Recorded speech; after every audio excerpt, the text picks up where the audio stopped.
Hello everyone and welcome to the second lecture in the series Zero to Hero with Python.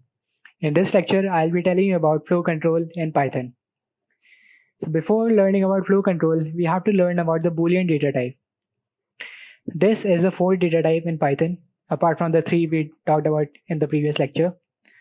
So we talked about int, float, and string data types, which have like a near infinite possible values. An integer might be 5, 6, 7, 8, all the way up to infinity.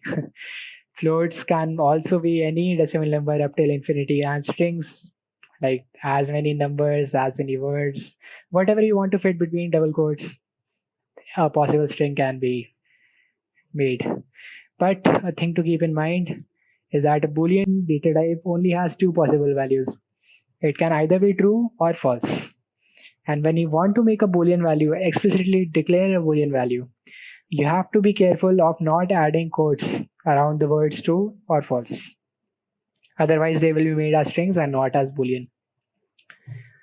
So these are comparison operators and their outputs are Booleans. There are six comparison operators in Python, and these operators are nearly conventional, and in most of the languages, these are the same comparison operators as elsewhere. So the first is the double equal to sign, which is used for comparing two values. And then the next is exclamation mark and equal to, which is not equal to. This statement will only be true if the two values are not equal. Then we have the less than and greater than sign, which are the conventional mathematical operations. And then lastly, we have the less than equal to or greater than equal to signs, which are also like those standard maths operations. Next, we have binary operators. Besides comparison operators, binary operators also have Boolean values as outputs. We have two binary operators and or. So for and, in order for and operation to be true, both of the conditions, both of the statements, have to be evaluated to true. For or, only one of the two have to be true in order for the entire statement to be true. Now let's come to if, elif, else, which are the main parts. So what are the elements of flow control? There are two major elements. One is the condition and then the other is the block of code. So condition is a Boolean statement based on which the outcome is decided. For example, if a is less than 1, we'll execute something else, we'll execute some other thing. So what about the blocks of code? The blocks of code within flow control, they begin when the level of indentation increases. So in order to write a statement inside a flow control, you have to press tab or fork space characters. And one flow control block can contain other blocks. So you can have nested if conditions, which means that you can have an if condition inside of an if condition. And lastly, blocks end when their indentation level decreases. So for example, if you have just one indentation, then when you come out of that indentation level, your flow control statement is said to have ended. Now let's talk about if statements. The contents of an if statement are the if keyword, obviously, and then a condition, which evaluates to a Boolean. We have a colon, and then from the next line, we have an intended block of code, which is called as the if clause. So here we have a simple example. Example is that we have declared a name and I have given it the value of my first name, Vaibhav. And then we have used a comparison operator, this double equal to. If name is equal to Vaibhav, then you print hallelujah. Okay, let's see how this. Okay, so as you can see, I have already made a code file which has the same contents as before. Let's run this. I'll zoom this terminal. Okay, I hope it's visible. So Python 3 if.py. Okay, as you can see, I've got the output as hallelujah, which was if name is equal to Vaibhav. So this statement, this condition evaluated to true. Okay, now let's come back. Next, we have the if-else statements. Now, does an else statement contain? Well, it obviously contains the else keyword, then a condition, then a colon.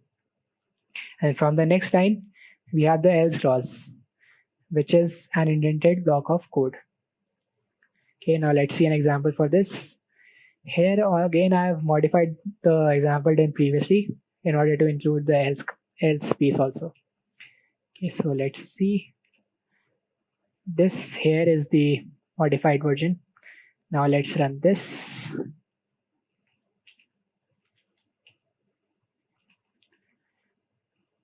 Okay, and as you see, hello commoner is the output. And this is because name is not equal to Vaibhav. Had name been equal to the value Vaibhav, I would have got as output hallelujah again. But since I have written my full name here instead of just my first name, this condition evaluated to false. Okay, next. Then we have the if, elif, and else statements, which are the most complex ones we can possibly make. So what exactly does an elif statement contain? It contains the elif keyword, and then a boolean condition like an if statement, then a colon, and finally we have an indented block of code which is also called as the elif clause. Okay, and what example do I have for it? Well, I've again modified the example done previously so that I can explain elif also to you. Okay, so if you see here, I've declared two variables, name and age, and given them the value of Vaibhav Kujesh and 23 respectively. Now I'm checking if name is equal to Vaibhav, this condition will evaluate to false. Then I'm checking if age is less than 25, which is true. This condition will evaluate to true. Then lastly, I'm just having a catch all else command. If nothing meets this case, I'll just print out hello commoner. Okay, so let's see what happens. Okay, so I get as output hello youngster, which happened because my age was less than 25. Okay, so let's come back to the slides. Okay, so now let's talk about loops. The first loop we have is the while loop. And the contents of a while loop are, sorry, this should have been while, it's not elif. The while keyword should obviously be mentioned, and then a boolean condition. This loop will evaluate until this condition evaluates true false.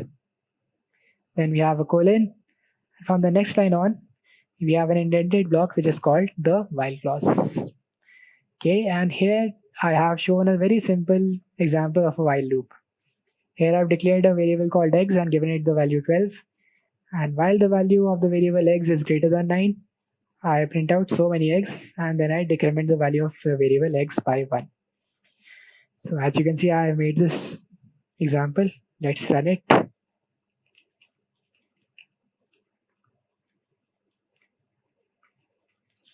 Oops, sorry. Okay, so you see I got as output so many x 3 times. This was because initially the value of x is equal to 12, then it obviously enters because it's greater than 9. Then it gets decremented by 1, x is now 11. Now I'll again print out, and finally it will decrement, and then x is equal to 12.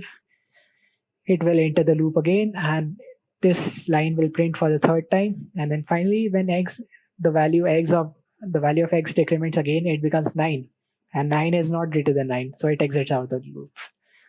Okay, so coming back to the slides. Now let's talk about an infinite while loop. Here I have shown you a simple while loop which always evaluates a true because in place of the condition I have written the boolean true. And inside this is a simple statement, haha, I will annoy you, because this loop is annoying. And as you can see, I have written the same loop here. Let's run this.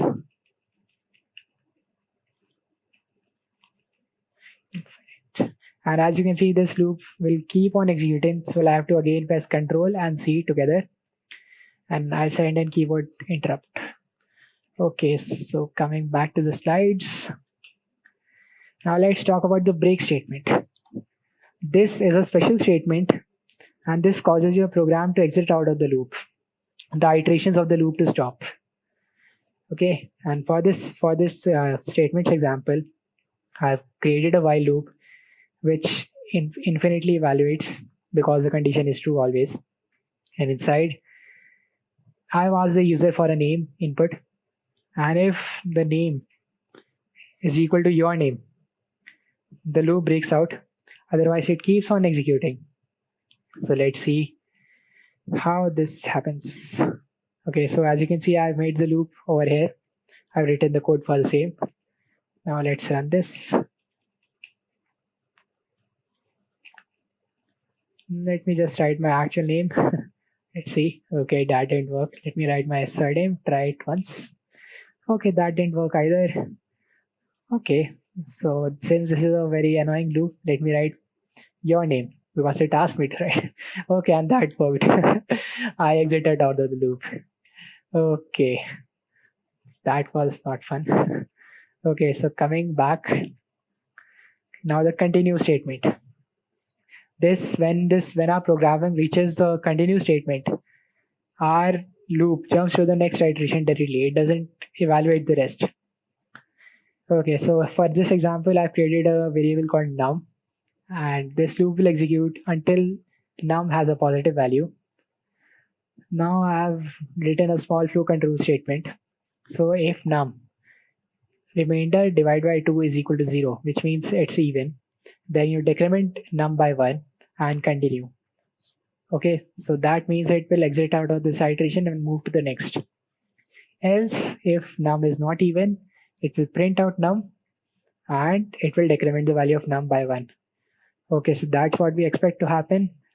I've written the program here, as you can see. Let's try running this program. Okay, and since the output is 11, 9, 7, 5, 3, and 1, which are just the odd numbers from 12 to 0. Thus, our flow control worked. Coming back, now we talk about for loops. So for loops are generally used with the range function, like I showed you in the previous lecture for range 50. Now, what are the contents of a for loop? The for loop contains a for keyword and then a variable name, which is used to iterate over the range, the sequence outputted by the range function. And then we have the in keyword because we want the iterator to belong to the sequence. Then we have the range in order to make the sequence. Then we have a colon. And from the next line on, we have an indented block of code, which is called the for clause. And keep in mind that the range method can be called up with 3 integers as arguments, which are the start, stop, and step. Okay, here I've made a simple example showing you the for loop, and here I've used the range method. So in this range method, I've given it 3 arguments, 1, 6, and 2. So why I've given it 3 arguments? So the range will start from 1, and the range will be made until 6, but it will not include 6. It will be until 6, 0 until 5, and then the step is 2. So it should be 1, 3, and 5. Let's see whether I was correct. As you can see, I've made this program before. So when I run this, and yes, I was right. I got as output 1, 3, and 5. Okay. So coming back to the slides, this range function. Here again, I have written that the first argument is from where the loop's variable starts, the sequence starts. The next number is up till, but not including the number of the last number in the sequence. And then lastly, the third argument is just the step. Okay, so now let's talk about importing modules. You import modules with the import statement. What are the contents of an import statement exactly? Well, we have the import keyword obviously, and then we have the name of module we want to import. And also, if we want to include more than one module, we can write as many modules we want to import separated by commas. And also this is some basic description of two modules, maths module and random module. In the math module, you have some basic mathematics related functions like ceiling, floor, etc. And in the random module, sorry, you have random number generating functions. Okay, and here is an example for the same. I have made this example beforehand. Okay, so in the first line, you import the random library with the import random statement. And then in line 5, you run a for loop in the range 5. So this has the numbers 0, 1, 2, 3, and 4 in its sequence. So it will run a loop 5 times. Then in each iteration, we pick a number between 1 and 0. We pick a random integer between 1 and 10, and which we print. Okay, so let's run this and see if it really works. Oh, sorry. Okay, it does work. You can see here 5 random numbers are output: 8, 6, 5, and 10. It has surprisingly outputted 8, the same random numbers, 2 times. But okay, carrying on. Okay, and like I told you before, when you want to import multiple libraries, you can do so and separate their names by commas. And if you want to import libraries such that when you use them, you don't want to prefix the name of the module before them, you can do it in this way. From then the name of the module, import star. Import star means import all the functions. As you can see in the previous code, we had to prefix random dot random, but if we had done it like this, we wouldn't have to. Okay, and lastly, I have made a simple program which shows you the function of sys.exit. Okay, so here in the first line, I am importing the module sys, which is a module which has functions to deal with the system. Then on line 4, I am starting an infinite loop. And then on line 5, I'm asking the user for an input. I'm asking him or her to type exit if he or she wants to exit. And then I'm checking if the user really wanted to exit. And if he or she did, then I am exiting. And then I'm just printing what he or she printed. Yeah, out input. Sorry. Okay, so now let's see if it works. Okay, type exit to exit. I'll try no. Please no. No, that didn't work. Okay, so I'll have to try exit, looks like. Oh, and that really worked. When I clicked it exit, it really did exit. Okay, so thank you. That's all I had for you in this lecture. I will see you in the next one. Until then, I would like you to do a small assignment. I want you to make a calculator, but not just any simple old calculator. I want you to run a loop 3 times in which you ask the user for 2 numbers and then the operation he or she wants to do. So for example, I might give you the numbers 2 and 3 and ask you to add them. Or I might give you 22 and 7 and ask you to divide them. So you'll have to take the numbers as input and the operation as input and then output the result. Okay, I want you to do that assignment before you watch the next video. Okay, see you. Bye.